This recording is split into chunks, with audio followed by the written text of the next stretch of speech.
Let's get ready to rumble!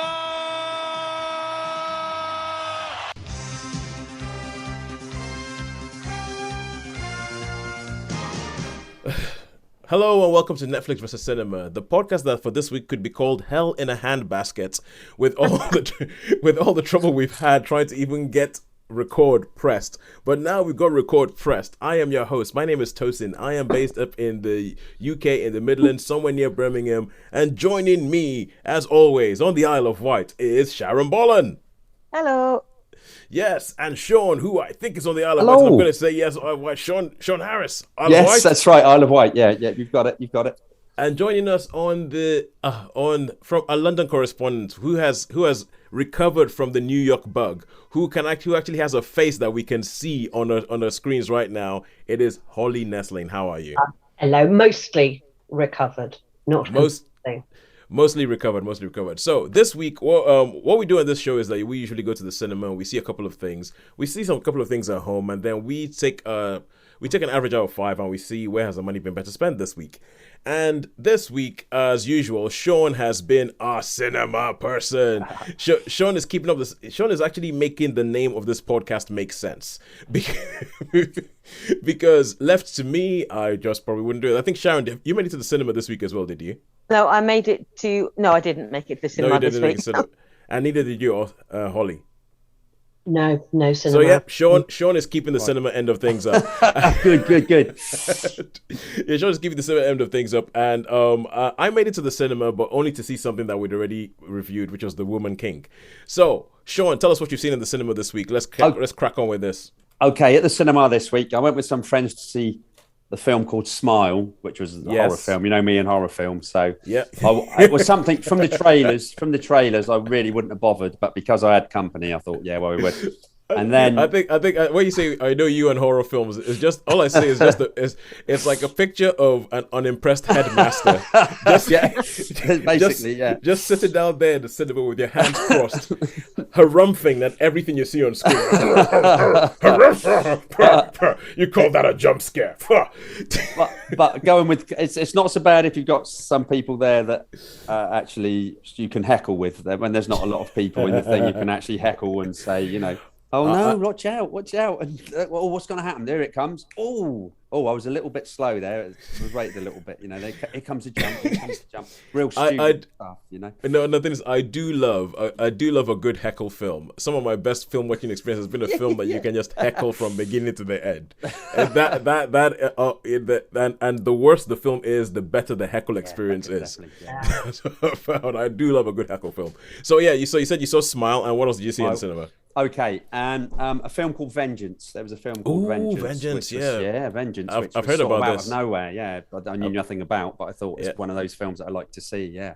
All right, cool. And at home, Shaun, what have you seen? Okay, I watched Blonde because, you know, it's got my... Yes. Okay, we can talk about it. Okay, well, we can talk about Blonde.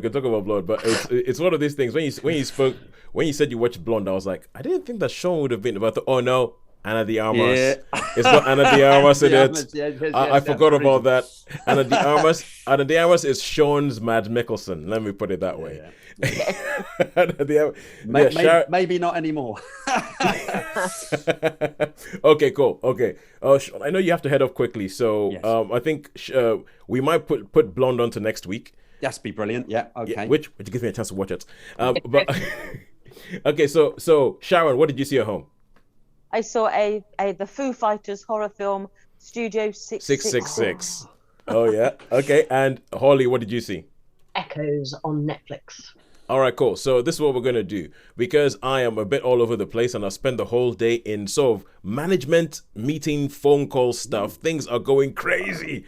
It's not even my business. It's a networking meeting I'm part of, but there's a whole bunch of stuff that's been going off that I've had to deal with today. I had to wake up 4:30 this morning. So I'm just going to sit down and let you guys tell me about films you have watched. and you can do that. So let's kick off with Shaun. Shaun, kick off in cinema, and Shaun, tell us about Smile.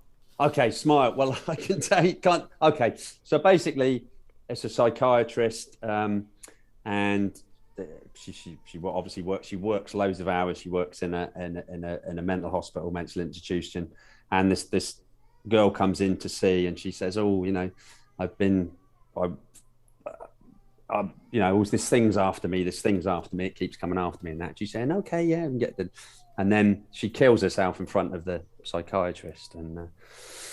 And so the psychiatrist goes a bit strange, you know, and they say, oh, take a week off. And she sort of starts to investigate, and it seems that people who kill themselves in front of people, the people that have been, and I mean, spoiler or what, so those people will die soon afterwards if they've seen but before the people die, they got a big smile on their face, like, you know, big stupid smile, and then Joker style, like yeah, really. And so that's the story basically, and she descends more and more into this madness, and people don't believe her, and she say, all these things chasing me, all these people sort of turn up smiling, you know, like from her past, and they all got big grins on their face, and yeah, exactly that, Tosin. I see you raise your eyebrows. That's exactly what it's like. So yeah, and then she's with, I'll tell you, who's the actor? The actor was in it, who was in The Boys, that plays A-Train. I forget, because he's in it. He's Jesse T. Usher. Yeah, he's in it. That's where I recognised him from. And but there's also an old boyfriend who used to be a policeman. When it's really, really convenient, he used to be a policeman, because you can look at all these old cases where all these people, do you know what I mean? Or will you do? She turns up, sort of thing, and it's like, will you do this for me? Will you just look into that? And then it turns out that this person that did in front of her had witnessed her professor do this, and then the professor had witnessed someone else. It's funny, Shaun. You know, earlier in this review, you said I don't know if it was a spoiler or not. I got the feeling that A, you didn't care whether it was a spoiler or not, and B, you didn't think it would matter whatsoever if it was a spoiler whatsoever. For me, this was I think you obviously know the movie side of things, but there was just drone shots all the time, just drone shots of like trees. It must have been in New Hampshire or somewhere, like, you know, the trees, and you'd see the car drive. You know, like now they get these cars drive down a country lane, and it's from the top. I suppose it's cheap now because they ain't got to use helicopters. You know what I mean? Yeah. So you could just, and there's like drone shots. It starts and goes up and that, and it's just like, oh come on, this, you know, the acting's pants. I mean, totally unbelievable. You know. I think it's a metaphor for guilt, really, because I won't tell you the ending of where it all comes from, but I'm pretty sure. Whereas, I mean, I saw a film called It Follows, and I think it was trying to be that. I liked It Follows. Yeah. But this it also sounds a little bit The Ring.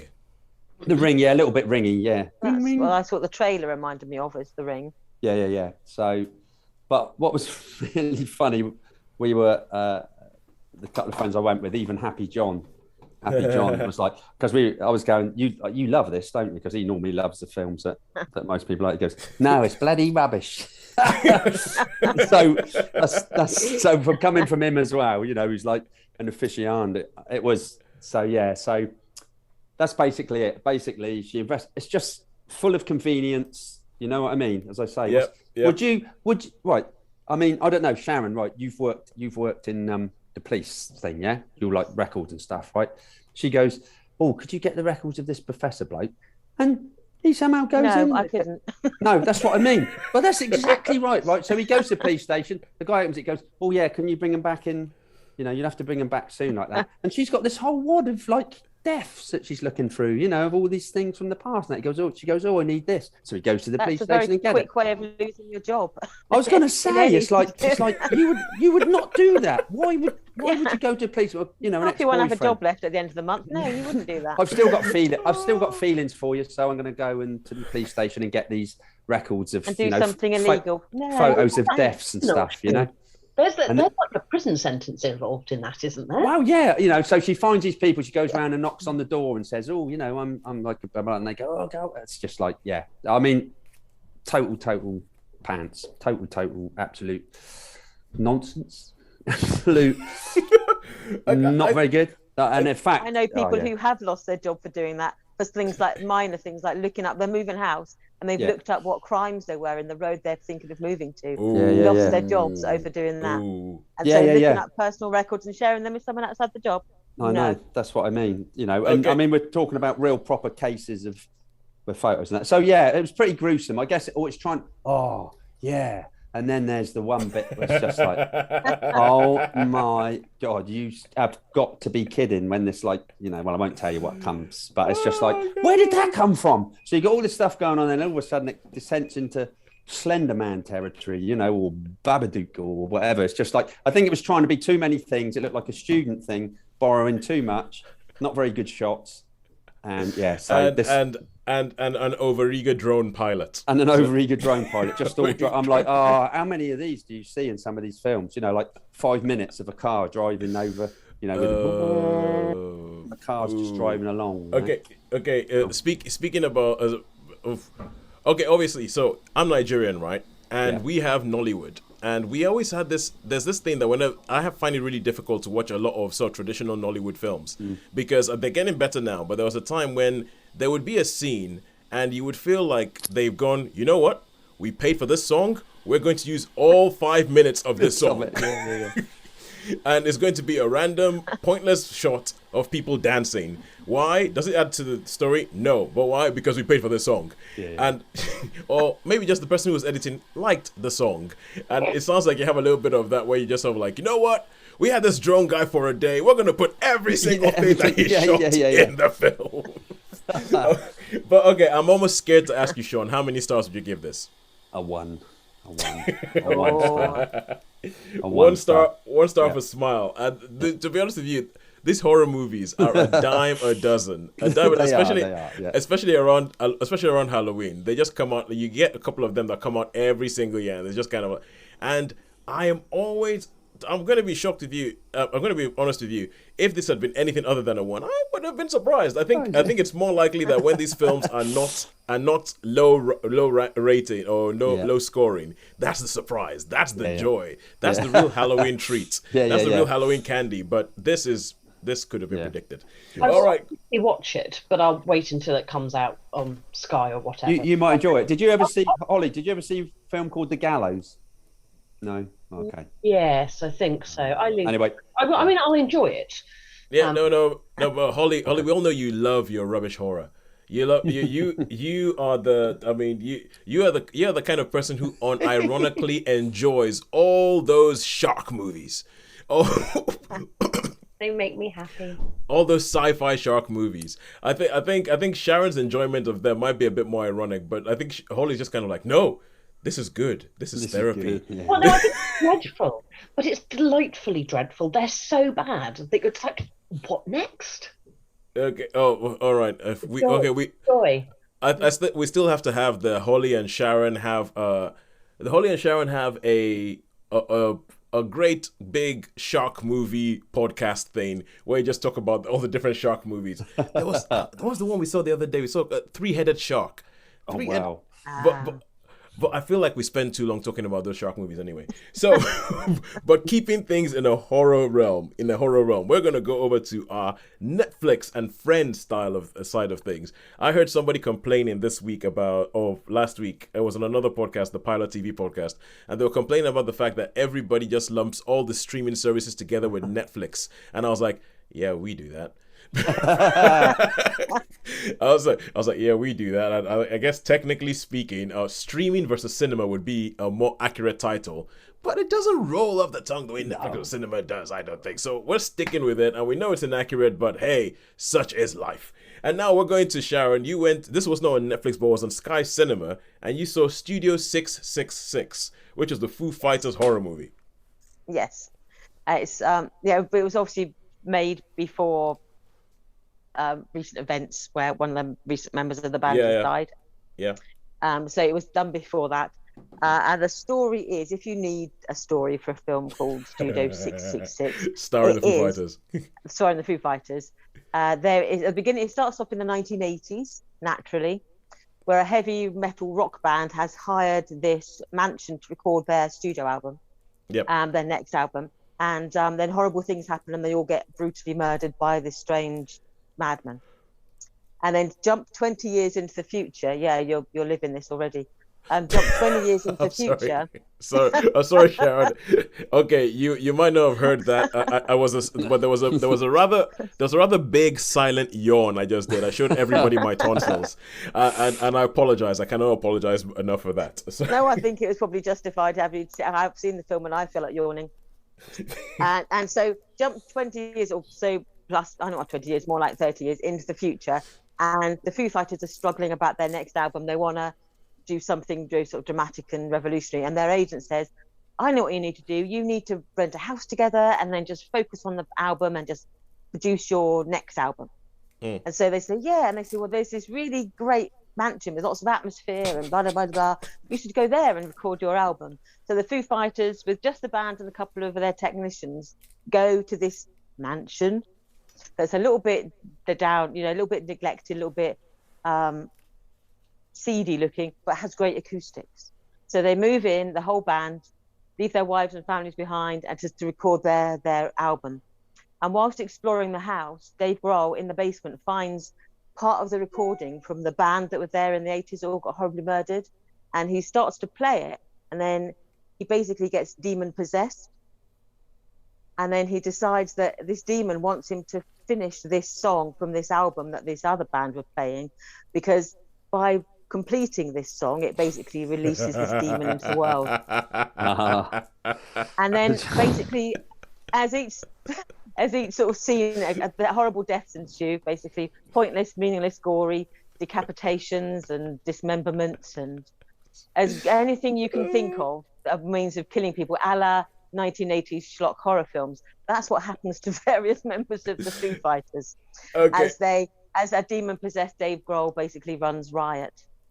All right, you see now, I think that description that you have just said, I think that has just made Shaun and I both want to watch this film. Yeah.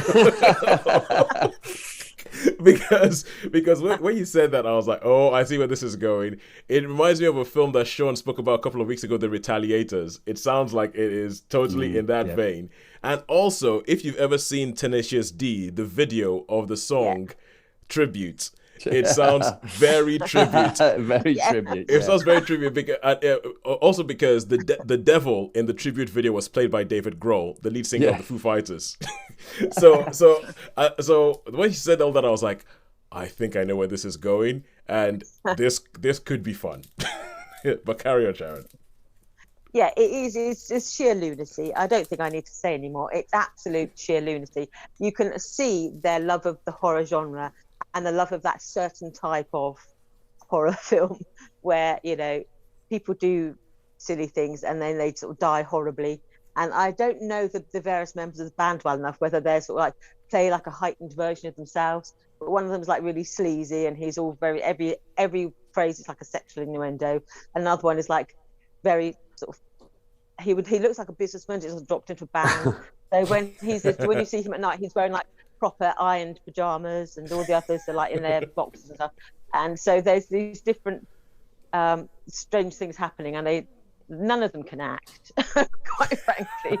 But because it is like this sort of daft homage, you can understand that's probably part of the point, is the fact that in these early films they couldn't act either. So part of me thinking, if I was looking at this as a serious piece of film, it was probably about a 2. Yeah. But because it's the Foo Fighters, that gives it sort of like an extra couple of, an extra point or 2, because it's the Foo Fighters running about being really silly, and Dave Grohl being demon possessed and like eating one of his band members. It's no spoiler because it's like, if he's going to eat one of his chums.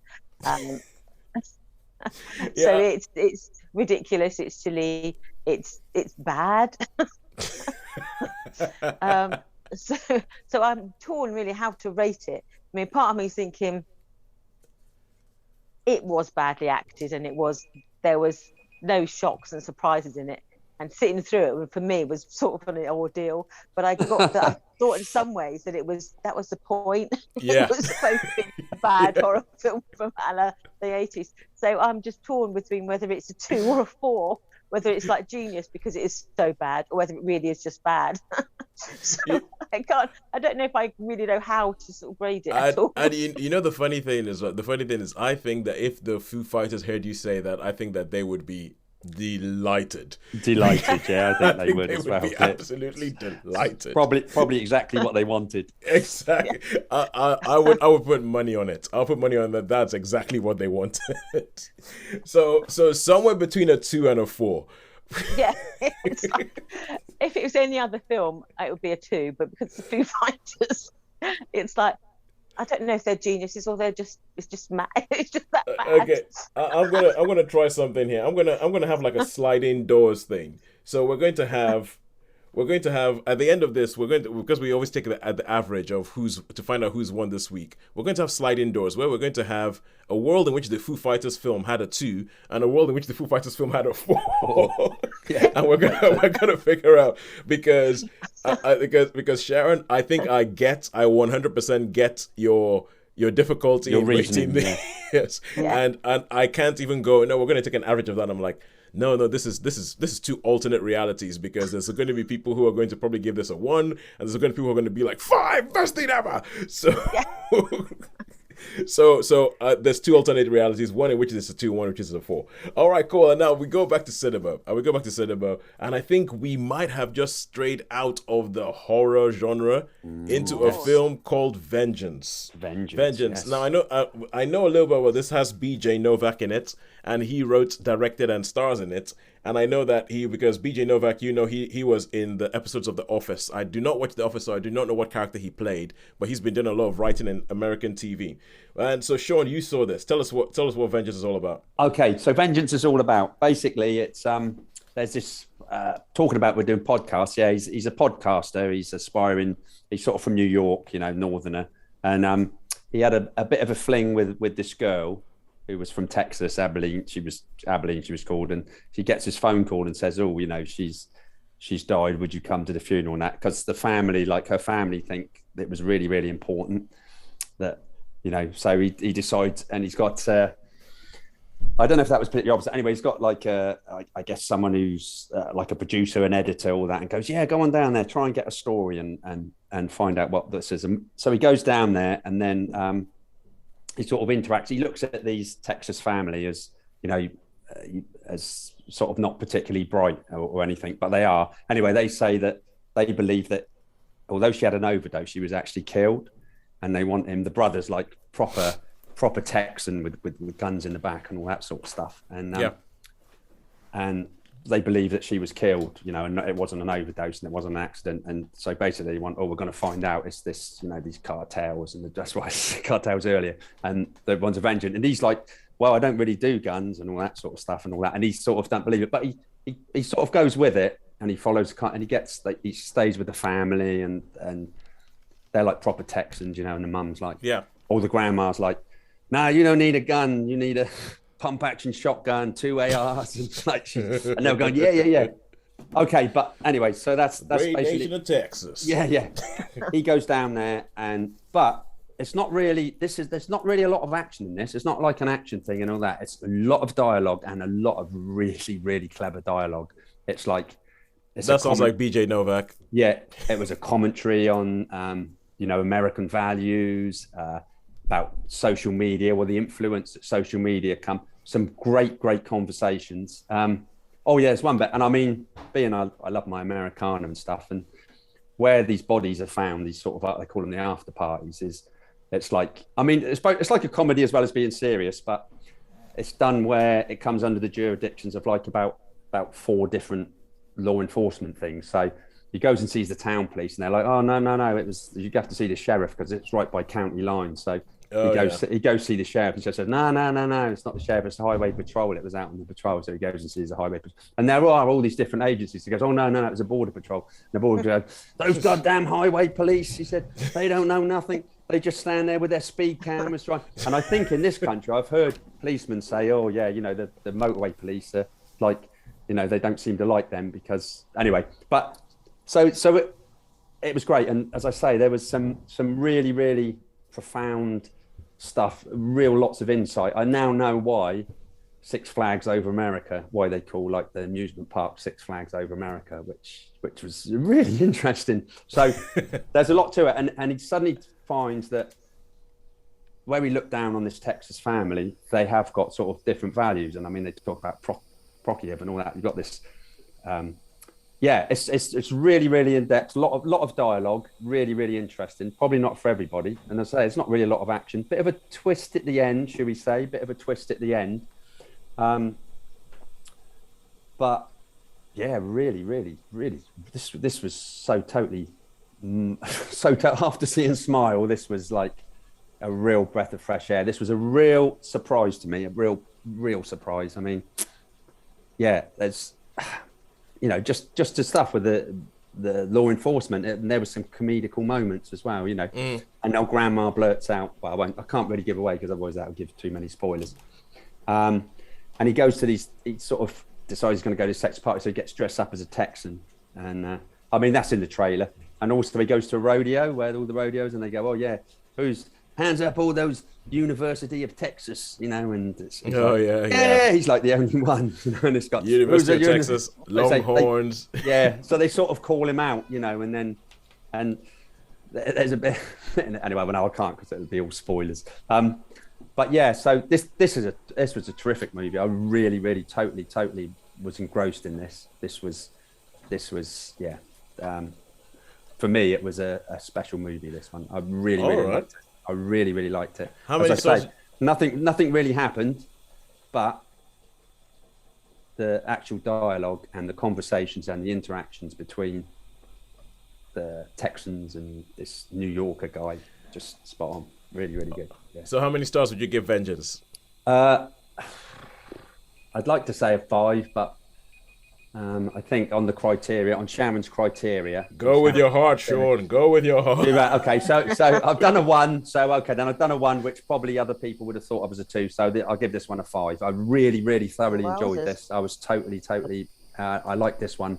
I think it was a real surprise, and I didn't know what to expect. I think it was one of those ones where I just had no idea what was going to happen, but I loved it. I thought it was great. I'd watch it again. These are on a dime a dozen of Halloween. I'm pretty sure.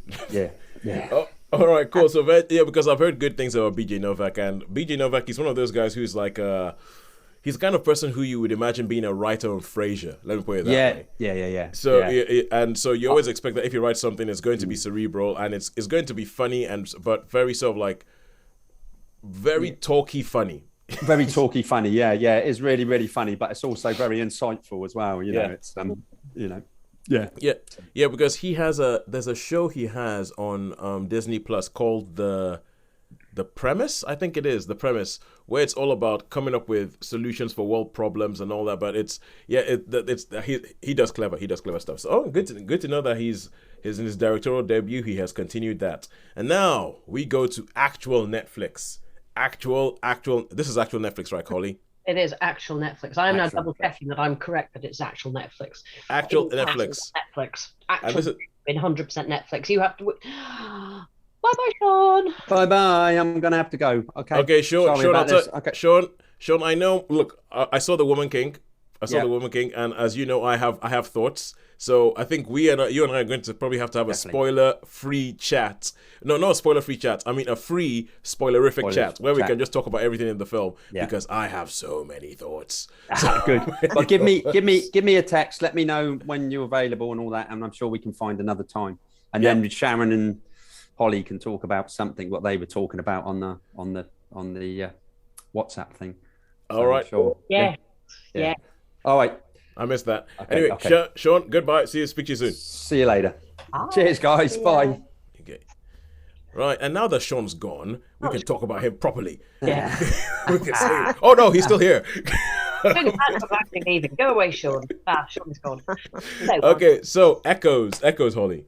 So I have IMDb up next to me just to make sure I don't get details wrong. So that they describe it as Lenny and Gina are identical twins who have secretly swapped their lives since they were children, culminating in double life as adults. But one of the sisters goes missing, and everything in their perfectly schemed world turns into chaos. I think I've read a book like that. Yeah. I am not aware of this having been based upon a book, but I would not rule it out. I don't think it's that book. I've twins swapping identities. I've read books about. Yeah. Isn't that just The Parent's Trap with Lindsay Lohan or Hayley Mills? I mean, Hayley Mills, obviously, because if we're going to talk Parent Trap, we have to go back to the originals. Yeah. So it begins with a call to a woman called Lenny in. No, apologies. Calls to Gina in Los Angeles to tell her that her sister Lenny is missing, and so she rushes off to the sticks where they're from, where they are. There is a search going on for her sister, who seems to have been some sort of break-in overnight, and her sister is no longer there. She seems to have gone off on horseback. There is a foal missing. Did somebody come in? Was there a horse theft? Was there something else more? And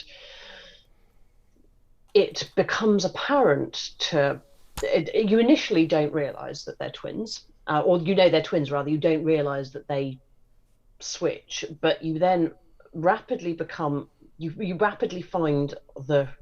But they just told you in the synopsis. They have in the synopsis, but you don't see it when you're watching it, because I didn't read all the synopsis straight off, because I like to see how a film begins. I'm sorry, but if they put something in the synopsis, they shouldn't try and act like it's a big surprise in the film. It wasn't done as a big surprise. They teased out how it had all evolved over the course of the series, and where. Oh, I'm sorry. You might just have realized that synopsis has got me annoyed. Really, has it? Are you sure? The synopsis has got me annoyed. I'm sorry, but carry on. It didn't sound like you were annoyed at all, though, Tosin. I don't understand. Synopsis knocked me over with a feather. Yeah, I felt that you didn't need that in the synopsis, but they provided it in the synopsis, and you couldn't really talk about any of it without knowing that detail. So you then find out that from children they have been periodically swapping who was who, as identical twins often do. Yeah. And that this has extended into their adulthood, and they are both married. One of them the one who stayed at home has a child. The one who lives in Los Angeles, who is known as the bad twin, locally, does not have a child. And it becomes apparent that they have been, periodically swapping out who's who. Yep. So is there anything to this film besides people swapping places? Yes. There are various things to it. So there is a fundamental mystery as to how it came to be as it is. Why did the sister go missing? And I'm going to go with a spoiler and say she is found, because the film does continue with with the two sisters in it, and you are looking across both the history of how they came to this point in their personal lives and why the sister disappeared. Everything you're saying is making me think of what I am pretty sure are better films. Yeah, well, it's not a film; it's a series, though. So, okay. This is cool. It's an 8-part series, so they're not rushing through some sort of. You couldn't do it in. You couldn't do it. Well, you could do it in a film, and it would probably not be terribly good. So it is a long, very slow burn as to how Sister went. How and why Sister went missing, what happened, what's been going on between their two separate lives, and it becomes apparent over the course of the first episode, and more so as it goes on, that things have been happening that that not missing twin does not know about, and they speak to each other every single day. There's no way you can manage to exist fundamentally in many ways as two halves of one person if you're not constantly enmeshed. And something has clearly been going on. There are complicated wider familial relationships as well, with a father who the relationship is a little bit strained with. There's a sister who is in a wheelchair, who is very bitter towards the Los Angeles sister, very, very angry at her. So and different views locally. There are all sorts of things that have happened that nobody had quite expected, with fallings out and old relationships come back. And it's a very good cast, but it is a somewhat convoluted series that has either landed brilliantly with people or quite poorly. Okay, I don't care about those people. You, Holly, how has this landed with you? I enjoyed it. A couple of episodes. The first episode, I was a bit like, do I like this? Don't I like this? Do I not really care? And then it started to pick up. Then it had the obligatory sort of lull down part way through. I was like, I don't really give a. I think for this story, when you were telling me, when you said it was 8 episodes, you might have seen my face. I was kind of like, that's way too long for this story. It is way too long for this story, but equally has some interesting little ins and outs, and the odd delightful vignette, the details of how they have become the people/person that they are is interesting. It's don't want to say entertaining. Entertaining is the wrong word. It's got moments that keep it on the edge of your seat. It's a very good cast, which I should have gone with. It's Michelle Monaghan plays both of the twins. She's good. She is excellent. Matt Bomer is the husband of one of the twins. Daniel Sunjata is the husband of the other twin. Yep. Okay. Now this makes me want to watch it because I have a theory about Matt Bomer. I have a theory about Matt Bomer that is, if I said it out loud, would probably be quite controversial. So it'll probably out loud. What? So you've got to say it out loud now. I'm going to say it. I can say it out loud to you. Don't know when it's being recorded because. Okay, let me put it this way, right? So Matt Bomer, is obviously a very good-looking man. He's often cast as leading man sort of characters and all that kind of stuff, especially in the TV show White Collar, and he was in the film Magic Mike and all that. And it was, oh yeah, Matt Bomer. Oh my God, look at those cheekbones, or look at those abs, and everything like that. That's a very good cheekbones. Yeah, and whenever I saw Matt Bomer in a scene of an intimate nature, I always used to watch it and go, something is off. Something is off here. This doesn't look like it feels like he. Okay, this is just why I was like, it feels like he doesn't know what to do. It feels like he doesn't know. There's something about this that isn't ringing true each time I saw him in a scene with a female partner. It happened with him and Hilary Burton in White Collar. It happened to him. There's one particular scene where he has a wife in Magic Mike, and he's kind of like saying stuff like the Alex Pettifer character. Yeah, is like, and he says some stuff, and there's just bits in that way I'm looking at and I'm going, something is off here. And then about a year after watching these things, I'm just going, oh, maybe he's a really good actor, but just not good in sex scenes, or just not good in love scenes or anything like that. Found out that he was gay, and I was like, now it makes sense. Yeah. And that was my thought. This is the bit I think is controversial. I was like, oh, that makes sense, and I was like, hang on, is it okay to say that? Does it actually make sense? Because it wasn't like I thought, but that's my theory. My theory is that Matt Bomer looks awkward in sexual scenes with women. That's my theory. And so I want to watch this to see if it carries, and I want to see if this is just a stupid prejudice I have, that this will be the one thing that smashes that in my head and makes me think, okay, stop doing that. But Matt Bomer, seeing him with Hilary Burton in White Collar, and seeing him in Magic Mike, those are the only 2 times I've seen him in sexual scenes, and I just sort of thought, something, he doesn't look like he looks like he doesn't know what to do with his hands. I'm trying to think what he's been in 2 series of or at least 2 series of American Horror Story. Mm-hmm.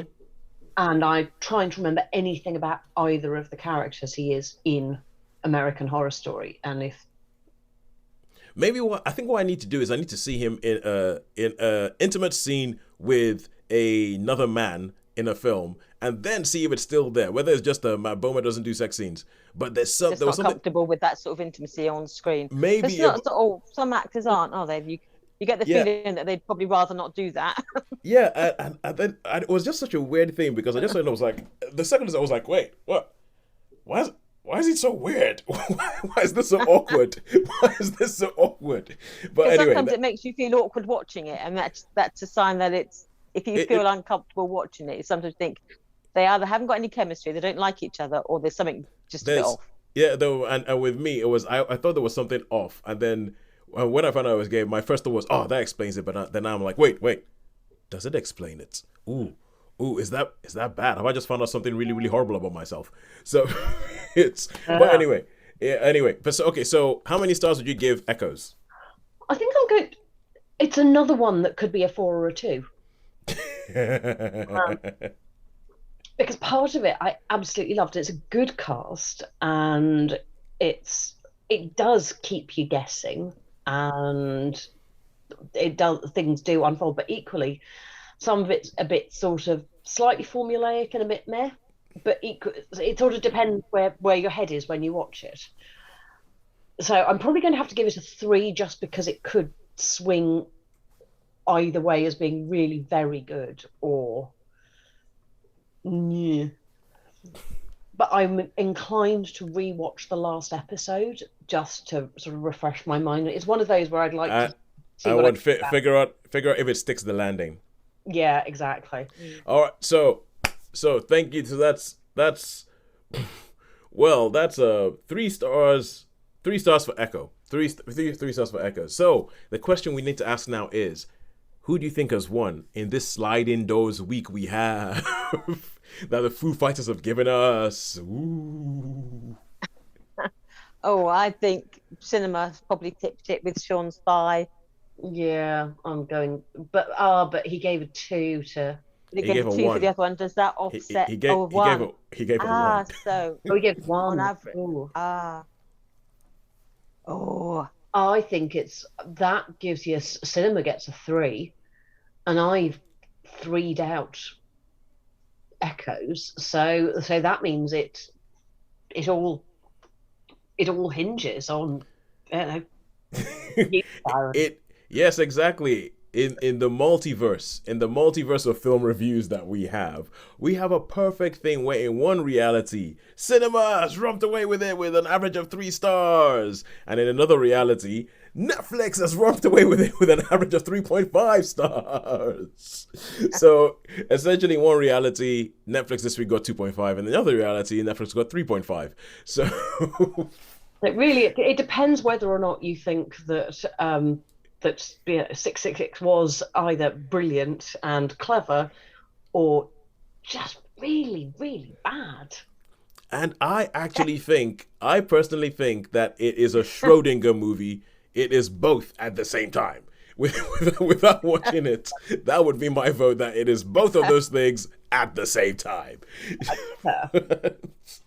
All right, cool. So thank you very much for joining us today. Until the next time when Shaun and I might actually have that Woman King spoilerific chat. Until next week, it's a goodbye from me. And a goodbye from me. And a goodbye from me. Thank you very much for joining us.